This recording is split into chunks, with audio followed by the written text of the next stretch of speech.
We have quite the updates for you in the Shawn Combs story. Jay-Z has just been named in a lawsuit as the previously unidentified celebrity who allegedly raped a 13-year-old girl. Also, the ex-wife of an NHL player has been revealed as another Combs accuser, and the back and forth between prosecutors and Combs lawyers continues. We're going to break it all down for you right now. Welcome to Sidebar, presented by Law&Crime. I'm Jesse Weber. I'll be the first to tell you, it can be hard to keep track of all of the updates that are happening in the Shawn Diddy Combs legal saga. There are a lot of moving parts. It's happening really fast, especially recently. So what we figured we would do is compile a list of some of the major developments that are happening in this story. And remember, this all comes as Shawn Combs sits in the Metropolitan Detention Center out in Brooklyn, New York, after being denied bail a third time as he awaits trial next year on sex trafficking, racketeering, and prostitution charges. The man accused of engaging in a scheme going on for years where he allegedly abused, threatened, and coerced women to fulfill his sexual desires and operated a criminal enterprise engaged in all sorts of illicit activity. Prosecutors say that includes sex trafficking, kidnapping, arson, forced labor, obstruction. Now, our first update is massive. This is huge because you remember when there was all this talk about who else could be implicated in these allegations? Who else will be named when it comes to Shawn Combs' alleged misdeeds? Well, it turns out one big name has just come to the surface. Jay-Z, Shawn Carter, that's right, the rapper and entrepreneur, has just been identified as that unnamed celebrity in a lawsuit that we covered right here on Sidebar a few weeks ago. Actually, he has just been named as a defendant now in that lawsuit. You might recall there was this lawsuit that was filed against Shawn Combs back in October, where an unnamed Jane Doe alleges that back on September 7th, 2000, when she was just 13 years old, she was taken to a Video Music Awards, VMA's after party, which was 20 minutes away from the event in New York. And at this party, she claims that she took a drink, she started feeling woozy, lightheaded, she makes the claim that she may have been drugged, and then she tries to find a place to lie down in what she thought was an empty bedroom. She said that is when Shawn Combs, along with a male and female celebrity, entered the room. And Combs allegedly grabbed her and said, "You are ready to party." Well, now, celebrity A, who was that unnamed celebrity, has been identified as Shawn Carter. This is a part of a newly filed amended complaint. And it reads, Combs then threw plaintiff toward a wall, causing plaintiff to fall. Plaintiff got up and stumbled, at which point Combs grabbed her again and threw her on the bed. At that point, Carter began removing plaintiff's clothes as she grew more and more disoriented. The complaint says, and I won't get into graphic detail, but Jay-Z raped this teen. And then it goes on to say that Diddy allegedly raped her too, that they took turns. And she claims that she actually fought back, hit Combs in the neck, was able to grab her clothes and run out of the room. Incredibly disturbing allegations. And she is suing both men under the New York Motivated Gender Violence Protection Act, which is a law that has been used by other accusers against Shawn Combs, and it allows for someone to sue against their attacker who commits some sort of violent act upon them. It doesn't have to be sexual per se, but it has to be motivated by their gender, and it allows somebody to sue until February 2025. So even older claims, say something from 2000, can be brought forth now. Actually, here's what it says in the complaint. The requirement that the crime of violence be committed because of gender or on the basis of gender and due at least in part to an animus based on the victim's gender is satisfied because defendants Combs and Carter forced minor plaintiff to engage in a sexual interaction without consent. Jane Doe could not effectively consent because of her age. The non-consensual sexual touching of a minor herein presented a serious risk of physical injury and in fact caused such injury. Gender animus inheres when consent is absent. Hey, before we go any further, I want to quickly thank our sponsor, Upside, for helping us produce this Shawn Combs episode. Now, Upside is great if you don't know what it is. It is a free app that helps you get cash back when you buy gas and groceries and food. This is real cash back. It's money that appears in your Upside app that you transfer right into your bank account. So look here, I used Upside to find a gas station. I claimed an offer. I pay with my credit card, followed the steps on the app, and I got cash back. It is so simple to use, and you can use it at all different kinds of places, restaurants, convenience stores. So to find out how much you could earn, you could click the link in the description to download Upside or scan the QR code on screen, and make sure to use our promo code SIDEBAR and you'll get an extra 25 cents back on every gallon on your first tank of gas. And I will also tell you that in this lawsuit, it seems to state or allege that Carter, Jay-Z, is not only allegedly a player in this incident, but that he could be included in other situations. Because at the very beginning of the complaint, it reads, Combs has been allowed for years to conduct himself in this manner without any consequences. He believes he is above the law. He is not. His close friend Shawn Carter has been with Combs during many such instances described herein. Both perpetrators must face justice. And the lawsuit also doubles down on how close Combs and Carter are. Because at one point it reads, the two are apparently so close that Combs stated in 2023 that Carter is the only person other than Combs' mother who is allowed to call him by his legal first name of Shawn. Now, this whole lawsuit is significant for several reasons. First of all, this lawsuit was filed by Tony Buzbee. This is that Texas attorney who claims to represent over 100 alleged victims of Shawn Combs. And he indicated in the past that he would name names. And there was reporting, particularly by TMZ, that high-profile people had reached out to him to settle claims so that they wouldn't be listed in lawsuits. They wouldn't be named in lawsuits. Well, with that in mind, take a listen to what Jay-Z had to say, because he released a statement after the filing of this lawsuit. And it reads in part, quote, my lawyer received a blackmail attempt called a demand letter from a lawyer named Tony Buzbee. What he had calculated was the nature of these allegations and the public scrutiny would make me want to settle. No, sir, it had the opposite effect. It made me want to expose you for the fraud you are in a very public fashion. So no, I will not give you one red penny. These allegations are so heinous in nature that I implore you to file a criminal complaint, not a civil one. Whomever would commit such a crime against a minor should be locked away. Would you not agree? These alleged victims would deserve real justice if that were the case. This lawyer, who I've done a bit of research on, seems to have a pattern of these types of theatrics. He goes on to say, my only heartbreak is for my family. My wife and I will have to sit our children down, one of whom is at the age where her friends will surely see the press and ask questions about the nature of these claims and explain the cruelty and greed of people. I mourn yet another loss of innocence. He continues, my heart and support goes out to true victims in the world who have to watch how their life story is dressed in costume for profitability by this ambulance chaser in a cheap suit. You have made a terrible error in judgment thinking that all celebrities are the same. I'm not from your moral world. I'm a young man who made it out of the project of Brooklyn. We don't play these types of games. We have very strict codes and honor. We protect children. You seem to exploit people for personal gain. Only your network of conspiracy theorists, fake physics, will believe the idiotic claims you have levied against me that, if not for the seriousness surrounding harm to kids, would be laughable. I look forward to showing you just how different I am. Now, clearly, in my opinion, this was a pre-planned response. He had to have known that this lawsuit was coming. Because again, if you take these allegations as true, if you're taking what he's saying as true, and by the way, Buzbee did indicate that Carter received a letter from him requesting a mediation. He knew negotiations broke down, if there were any kind of negotiations, and that this lawsuit would be filed. So it appears that this response was definitely planned in advance, and he's going to fight it. He's going to fight it. Now, something interesting to note, when Shawn Carter says that Tony Buzbee is an ambulance chaser, that he threw out this demand letter, that he was trying to essentially extort him, Buzbee himself has been sued. He has been sued by an unnamed high-profile public figure, someone apparently connected or friends with Shawn Combs, who alleged that Buzbee, quote, shamelessly tried to extort him by threatening to file a lawsuit against him unless he pays up. Claims that Buzbee threatened him with a lawsuit that was filled with entirely fabricated and malicious allegations of sexual assault. So again, something to think about as we hear about these Tony Buzbee lawsuits and we think about Jay-Z's response. So Jay-Z is not backing down, at least from this statement. Having said that, while he is completely innocent, you do have to wonder now whether this lawsuit has been filed, whether other lawsuits will come down the pike. That's what happened with Shawn Combs. But to be clear about something, while this is essentially an alleged crime, what's being discussed, this is a lawsuit. This is a civil case. The burden of proof is much lower, much tougher to bring criminal charges, especially when you're dealing with a claim that's 24 years old. But also, I should tell you, given the time frame, this could be beyond the statute of limitations to bring a state criminal charge. And I'm not sure, based on this fact pattern alone, whether a federal crime would trigger. But again, whatever it is, these are allegations. Either way, these are allegations.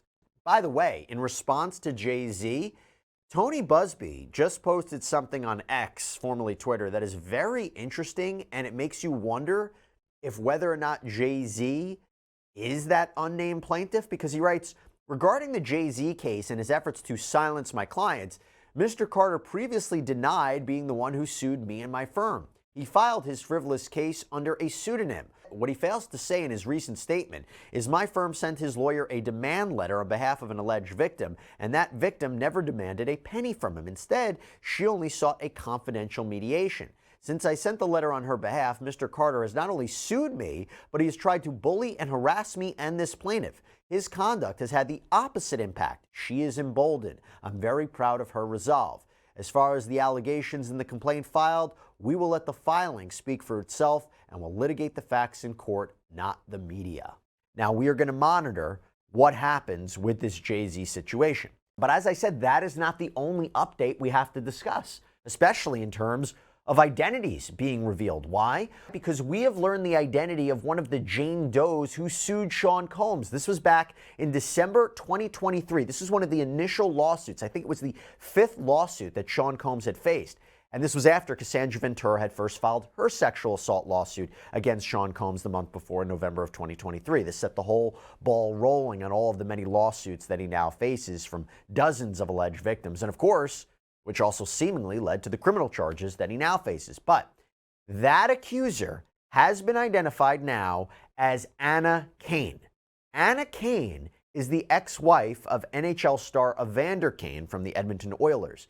And she just filed an amended complaint where she is now named as the plaintiff. And let's remember what she's accusing Shawn Combs of.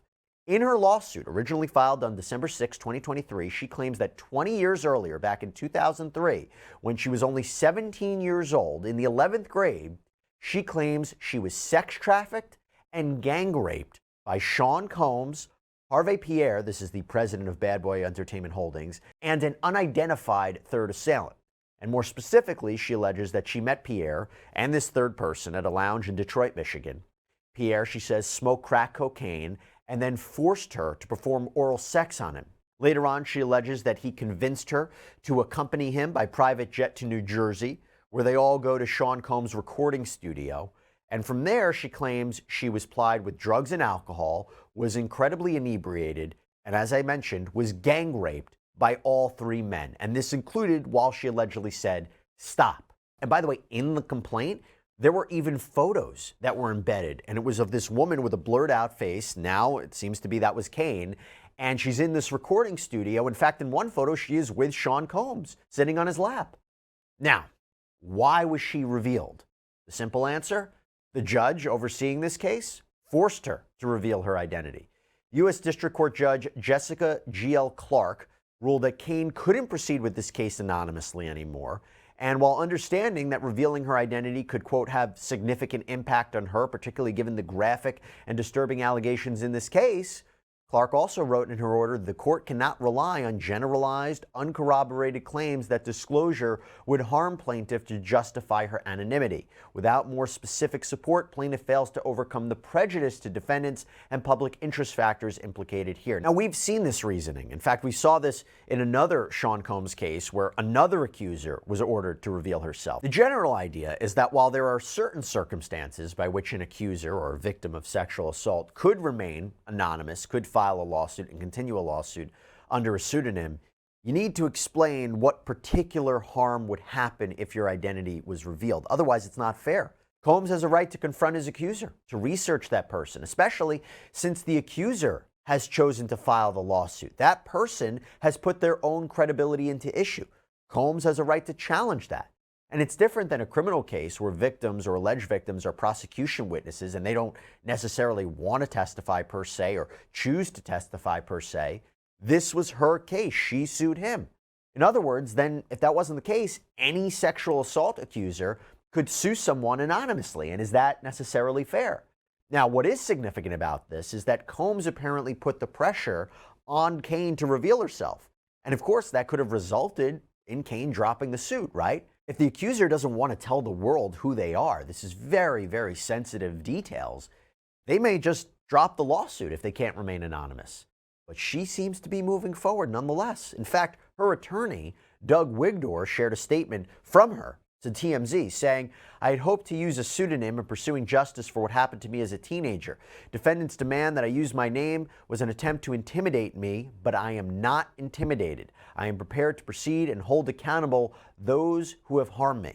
And by the way, talking about Kaye having to reveal herself, you have to wonder if in the other lawsuits where there are other Jane Does, including the one now against Jay-Z, if that plaintiff is forced to reveal her identity, will she continue that lawsuit against Jay-Z and Shawn Combs?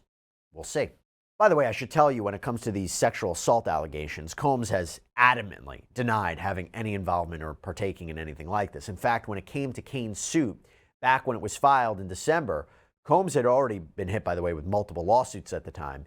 He released the following statement. "Enough is enough. For the last couple of weeks, I have sat silently and watched people try to assassinate my character, destroy my reputation and my legacy. Sickening allegations have been made against me by individuals looking for a quick payday. Let me be absolutely clear. I did not do any of the awful things being alleged. I will fight for my name, my family, and for the truth." And Pierre also released a statement adamantly denying the accusation, saying, "This is a tale of fiction. I have never participated in, witnessed, nor heard of anything like this ever. These disgusting allegations are false and a desperate attempt for financial gain. I will vigorously protect my reputation and defend my name. Those who know me recognize that these claims are not true." By the way, before we move on, one more update with respect to Ms. Kaye's lawsuit. The claims against the corporate defendants in this lawsuit, like Bad Boy Entertainment Holdings and Daddy's House Recordings, they were dismissed. Now, I'm not going to bog you down with the legal reasoning behind it, just to say that a change in the law that was being used to hold the companies liable for what Combs allegedly did couldn't be retroactively applied. So that's a loss for Kaye, because in lawsuits, the corporate defendants, they're the ones that have the deep pockets, right? They have the significant money, although we're talking about Shawn Combs here. But otherwise, her lawsuit proceeds, and there will be a hearing on January 9th, 2025, so we'll see what happens next. But now, moving on to some more updates. More back and forth between prosecutors in Combs' criminal case and his lawyers, something we have to talk about. And one issue involves a suppression hearing, meaning a hearing where Combs' defense counsel will try to have evidence not allowed into his criminal trial. Now, in a December 4th filing with the court, the defense brings up once again that issue that we had talked about before on Sidebar, where these writings, these papers from Shawn Combs' detention unit at the MDC were photographed by a Bureau of Prisons investigator during a sweep for contraband at the facility. Combs' lawyers had argued that potentially attorney-client and work product privilege materials were photographed, and they were shared with the prosecution, and that this is a big no-no. And they also alleged that the government was improperly monitoring Shawn Combs' jail calls with families and his attorneys. And also, by the way, you remember that Judge Arun Subramanian denied Combs bail for allegedly violating the BOP rules by engaging in three-way phone calls and using other inmates' phone access codes. Prosecutors had alleged that he did this to try to improperly reach out to witnesses and taint a future jury pool, but Subramanian denied Shawn Combs bail. But anyway, Shawn Combs' lawyers write in this December 4th filing, they write, "The government exploited Mr. Combs' detention by engaging in unfair and unconstitutional tactics that have interfered with his ability to work with his attorneys and make it impossible for his attorneys to provide effective assistance of counsel." They write, "This disturbing conduct is a blatant violation of Mr. Combs' rights. Prosecutors say the search was motivated by security concerns at MDC, but that is a false pretext. The purported purpose of the BOP sweep was to search for contraband, but since when is prison contraband photographed and left in place? If it were contraband, it would have been seized. That is not what Investigator 1 did here, leading to the inescapable conclusion that this was an intentional, targeted, and illegal search to discover any information that could give the prosecutors a leg up against Mr. Combs, including his handwritten privilege notes, a roadmap to his defense." So they're basically saying this sweep didn't have anything to do with just, a pre-planned look at all contraband. This was specifically targeted at Shawn Combs. That's what the argument seems to be. And they continue, "The prosecutors knowingly, intentionally, and secretly took possession of the notes and then used them against Mr. Combs. They took the notes without following the agreed-upon filter team procedure that is supposed to ensure that the case team is not tainted by access to privileged information." By the way, a filter team is this independent examiners who look through material and take out anything that might be privileged. Anyway, they continue, "They then appended clearly privileged portions of the notes to their bail opposition to support continued detention." This was when prosecutors said that these writings in his cell showed Combs was improperly reaching out to a witness in the case. They used this as evidence to oppose his bail. And the defense writes, it is impossible to know what else the government has done with these notes. Indeed, the prosecution has refused to disclaim using the notes to further its investigation going forward. They go on, this entire sequence of events, even based on the facts known to date, is shocking and outrageous government conduct. The government has intentionally violated Mr. Combs' attorney-client privilege and Sixth Amendment right to counsel by invading the defense camp and unjustifiably interfere with relationship with counsel and ability to defend. Mr. Combs cannot possibly receive a fair trial if he is not permitted to confer privately and confidentially with his counsel and others working at their direction and to take and keep notes of his trial preparation. The search also violated the Fourth Amendment and Mr. Combs' Fifth Amendment due process rights. So now they're asking the court to step in. And they write, we request discovery and a hearing to determine the extent of the violations, to establish procedures to minimize prejudice going forward, and to ensure that Mr. Combs receives a fair trial. The court should also order other necessary relief, including but not limited to suppression of the notes and any fruits of the illegal search, meaning it can't be used at trial, directing that a special master conduct privilege review in lieu of the filter team going forward, disqualification of any and all prosecutors tainted by access to the privileged materials. Wow, that's a big one, just telling the prosecution team they can't be part of the case, and ordering the government to stop monitoring Mr. Combs' communications with the defense team, and depending on the evidence adduced at the hearing, dismissal of the indictment, meaning their conduct was so bad, this indictment should be thrown out. This whole criminal case should be thrown out. Now, I should tell you that Judge Subramanian has already heard some of these arguments in a prior hearing, and actually, he instructed the prosecutors to destroy the copies of Shawn Combs' notes they had in their possession. I will say, though, it wasn't like it was all pro-defense. He wasn't too happy with the defense either, because he said that they weren't entirely accurate with him about what was and wasn't labeled legal in Shawn Combs' unit. Now, that is not the only recent back and forth between prosecutors and the defense. Another update revolves around Combs' use of a laptop. You see, given the sheer amount of evidence and material in this case for Shawn Combs to review, and by the way, he has a constitutional right to prepare for his defense, prosecutors arranged for a laptop to be provided to him at the MDC. However, there were certain parameters that prosecutors put forward in terms of where he could view the materials and when he could view them. For instance, they said he couldn't view the materials in his own unit while in the presence of other inmates because they say there is sealed information on that laptop, and that includes the names of alleged victims and witnesses. This is a security and privacy risk. So the prosecutors offered that he'll only be provided with the laptop in the unit's video teleconference room during select times when legal staff is available and when that room is not otherwise being used during other inmates' legal calls, or he'll only be provided with the laptop in the legal visiting room between the hours of 8 a.m. and 3:30 p.m., but not both. He can't have both options. Now, Shawn Combs' lawyers objected to this. They said that he is being selectively treated unfairly from other inmates, that given these limited amounts of times, he's going to have to choose between either reviewing the laptop and visiting with his attorneys. They say this situation is untenable and that there's not this security risk that prosecutors claim because there's no reason to believe Shawn Combs would share these sensitive materials with other inmates. And also there was this whole back and forth about whether Combs could use the laptop to take notes too. Defense says he has a right to take legal notes on the laptop. Prosecutors say no, that goes beyond what's allowed with the laptop. And the defense also argued that the MDC needs to stop sending attorney visitation forms to prosecutors, meaning letting them know when his lawyers are visiting him. And they say that violates attorney-client privilege.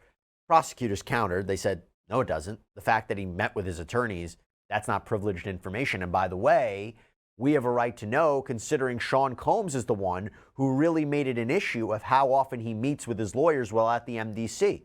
A little bit of a back and forth there between prosecutors and defense counsel. But I have one more update I got to talk to you about regarding the MDC. You see, according to reporting from Fox News, we may know what Shawn Combs will be doing during Christmas, the first Christmas that he has spent behind bars. Apparently, during the holiday, he and other inmates can take part in a 3-on-3 basketball tournament, play cards, play dominoes, play soccer.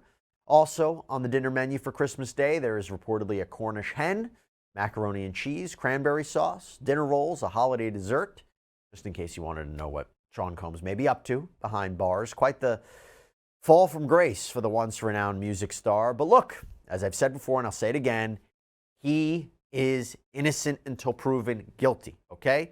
He has not even been found liable in any of these sexual assault lawsuits as of yet. Have to be clear about that.